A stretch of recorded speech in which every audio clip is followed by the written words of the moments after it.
Can you count, suckers? I say the future is ours. If you can count. Blue eyes, red heart. Ancient wisdom shines through in modern places, not least the 1979 cheese classic, The Warriors, which superimposes the plot of Xenophon's Anabasis into a near-future New York City dominated by gangs but ruled by a corrupt police force. The movie opens with the leader of the city's largest gang, Cyrus, calling his rivals together to discuss the classic question of regime change. Cyrus's introductory speech puts the point plainly. The cops are corrupt and mismanaging the city, yet there are more gang members than police officers. The power to enact change is within the gang's grasp if they can unify. As Cyrus announces, one gang will rule this city. Sounds simple enough, but a second later, Cyrus is assassinated, and the scene descends into gang infighting, which creates the backdrop for the movie's low-budget action plot.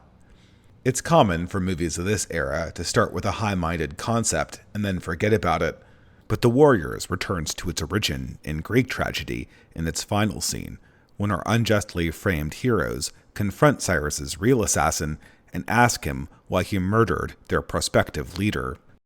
"No reason," the psycho cackles. "I just like doing things like that." Perhaps lazy writing, but the killer's response reveals a profoundly human observation. The gangs could defeat the corrupt police and rule the city if they unified and turned themselves into actual rulers. But that will never happen, because that's not the kind of thing the gangs are, and that's not the kind of thing the gang members want to do. The seasons change, the birds migrate south for the winter, and gang members waste each other over their turf. Cyrus's dream of regime change is as dead as he is. I feel the same tragic sense hanging over contemporary dissident movements. It's not simply a question of power, position, or strength of numbers, but a question of disposition. There needs to be a kind of person, a kind of people, who is capable of ruling once power has left the hands of the corrupt status quo. Not only do these prospective rulers need to think themselves worthy to rule and be strong enough to take power, but also, before any move towards regime change is made, that class must embody a common collective spirit of dissatisfaction running throughout all elements of society. One gang will rule this city? I would say one dissident class will create a more human and optimistic world, because no leader will get far by being the voice of a new ruling class that doesn't know what it wants. It will all just descend into petty turf wars. But in a country as culturally divided as ours, how is this even possible? Coalitions for regime change are a staple of history, but there are some preconditions. People don't like the status quo, but there can be no notion of collective resistance when every sentiment that things have gone too far is matched by another dissident counterparty who think things haven't gone too far enough. Red and blue American elites might agree we can't keep living like this, but the sides can't agree on whether the knob is turned up too high or turned down too low. There is a fundamental contradiction of visions.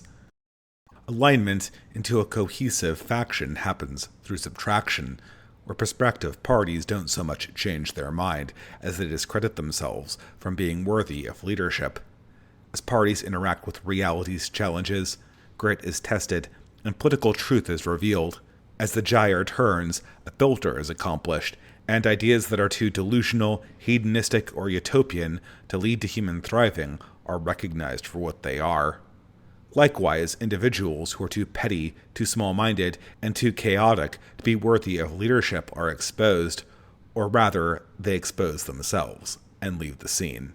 Meanwhile, the possibility of gaining truly merited status acts as a catalyst from the other direction. Young and increasingly competent people come into the scene more willing to break conventional forms and speak to important issues. Better leadership dissolves disagreements and shifts counter-elite opinions towards a better grasp of the problem and what a necessary change would look like.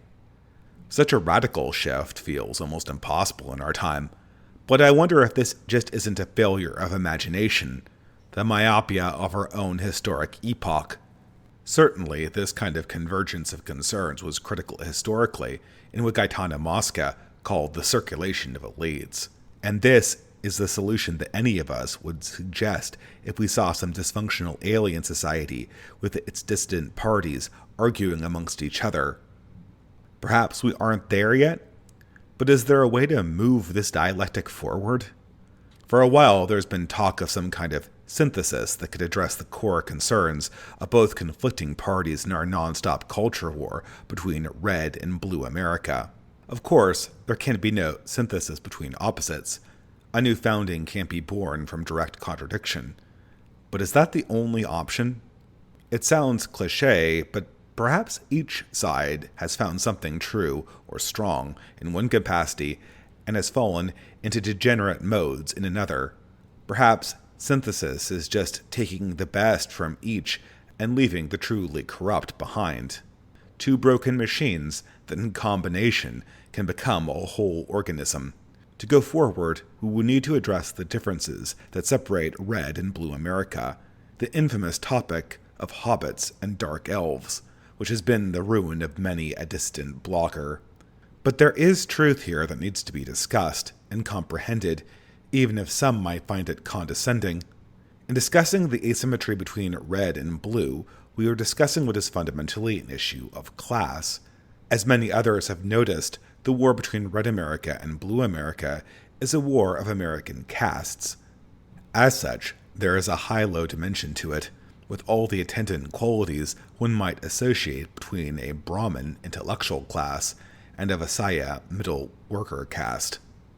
But nothing here should be the justification of condescension, especially from the vantage of my own left-leaning part of the country. Not only is the progressive mainstream the source of virtually all the terrible ideas tearing the West asunder, but these left-leaning coastal cultures are also well down the road of abolishing themselves, geographically, culturally, and demographically. Therefore, even as a native of a blue state, I find no one more contemptible than the modern progressive ruling class.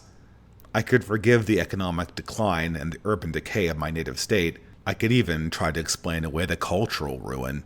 But there's something deeply irredeemable when it comes to people who actively decide not to reproduce, and who do not feel the slightest bit of remorse as they collectively terminate the culture that produced them.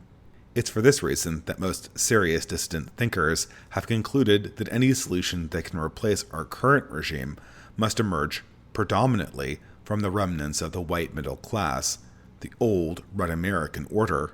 But here there are problems that anyone can see from the outside. I'm sorry, red America, but you don't have this fight in the bag. At least not yet. Something big is missing. And it's more than just an attitude adjustment or making the choice to get real about politics. It's the way you conceive of your situation, the way you think, the way you see the world. Take this observation for what it's worth, from an apostate of blue America desperately awaiting the final conservative victory for the better part of a decade and a half, and witnessing only defeat. Like the officer gone native in Dances with Wolves, watching lines of Sioux warriors getting mowed down by cavalry gun lines. I'm not sure what I should say, or what even I have the right to say. Certainly I can't detract from these people's ardor, but their defeat is as predictable as it is tragic.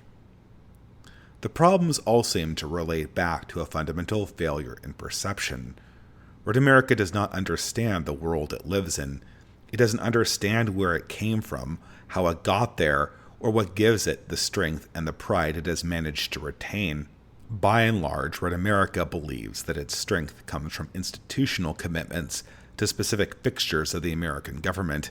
It sees its virtue stemming from being successful inside of a corporate meritocracy, supporting the spread of rights, like equality and liberty to the rest of the world, and being on the winning side of the many wars the American empire has fought in the name of those rights.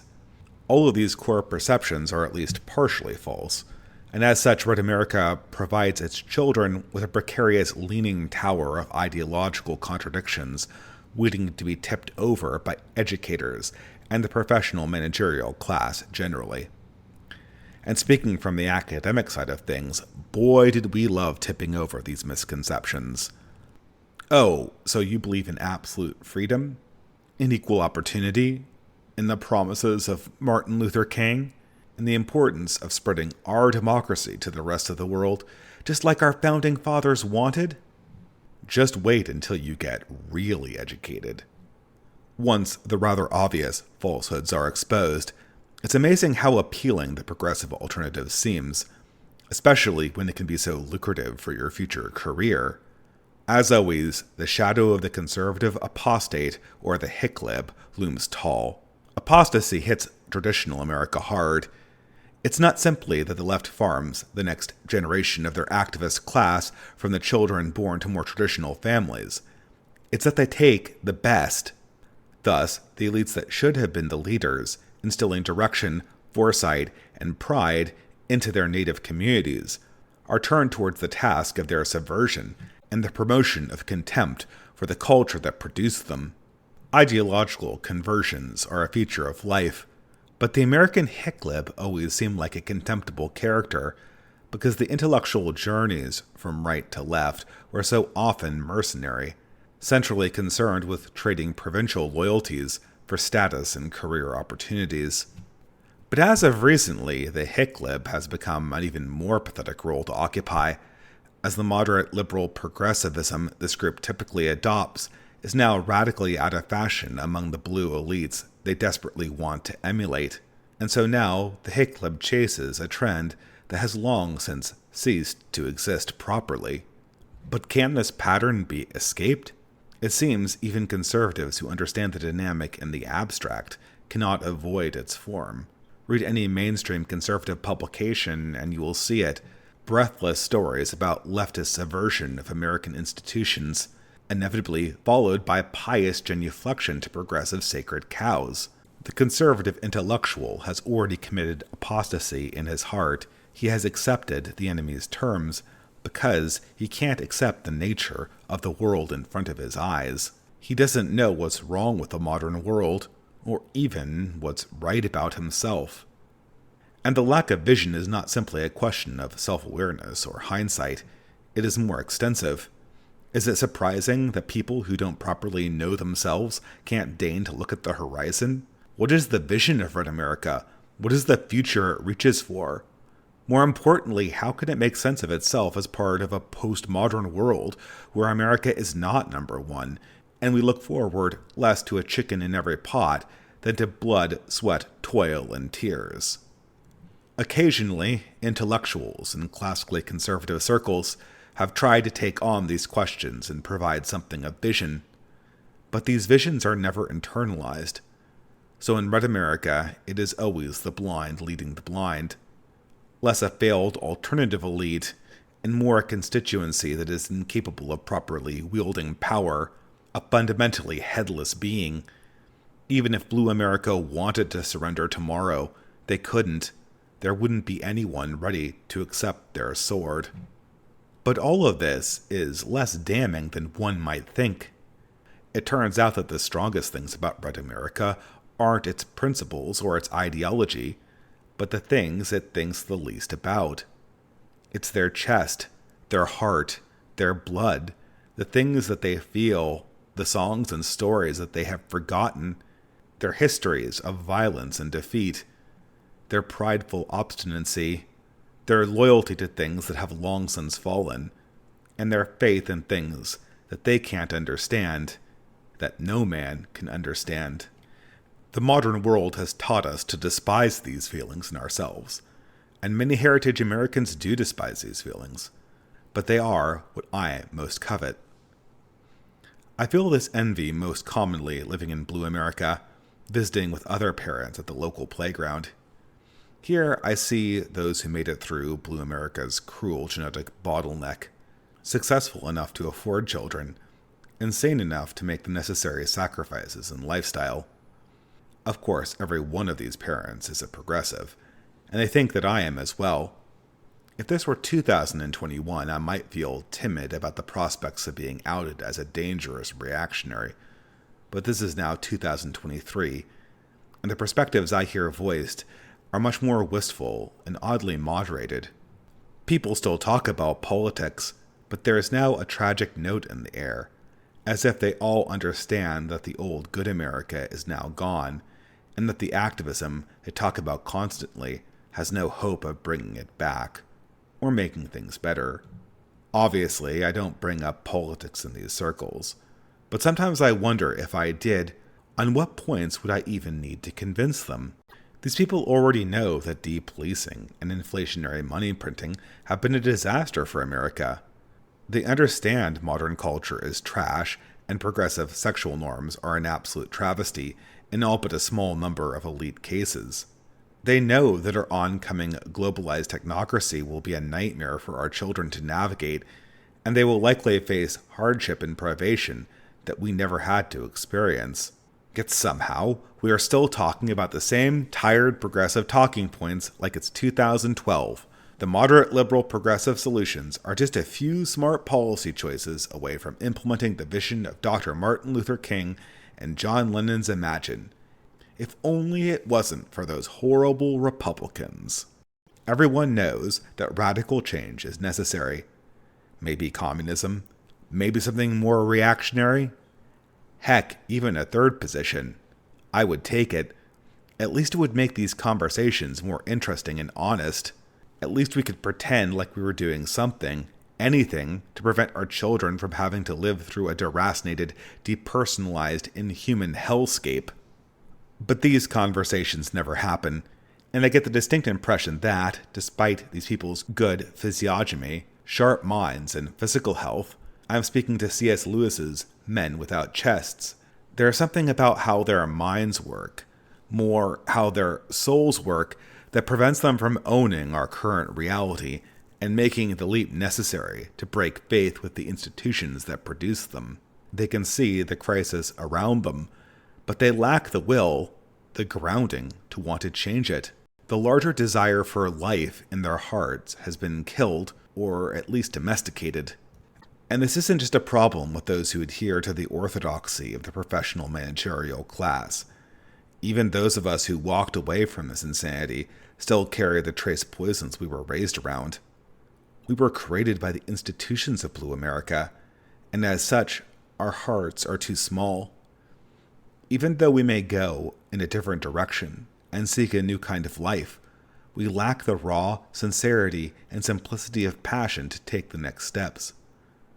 Conservatives of the Buckley era scoffed at the idea of creating a new man in the way that communists once fancied. But I do dream of a new man. His eyes are blue, and his heart is red. He holds the perception of the new world in tandem with the spirit of the old. He is the type that has been through the crucible of the modern world and has rejected it in its totality. He is the one that has true immunity from the poisons of modernity, not just a lack of exposure to its temptations. He is nothing less than the new aristocrat. True nobility has a seductive quality to it. People possess a proper instinct to submit to a worthy sovereign. We just have so little experience with such a concept that it is difficult to imagine. Could we conceive a better ruling class? A prince thoroughly concerned with the physical and psychological health of his people, not simply the appearance of caring? A patron who seeks to advance arts and science to uplift the spirituality of the body politic, rather than transgress its norms. The warrior king who fights for his people and his neighbors as if their future were common to that of his own children. A scholar who reforms young peasant talent, not so they can be his ideological janissaries, but to be new gentlemen and ladies who bring a spirit of heroism to their native land. All these things appear to us as alien concepts, but it's what all previous peoples expected from their rulers, and felt they had a right to expect. It is true we aren't there yet. Much growth is needed before we obtain anything approaching this type of nobility, but we can cultivate what we seek inside ourselves and others. Whether we are moving from blue to red or red to blue, there is work to be done, personally and politically to achieve this synthesis. And a new elite class will own the future, for the simple reason that, unlike the gangs from the warriors, or our present managerial leaders, these aristocrats will be able to win the loyalty of the people, show them a better future, and thus rule. Because the global American empire is ready to die. It just needs a grave to fall into. Can you dig it? Can you dig it? Can you dig it? Can you dig it?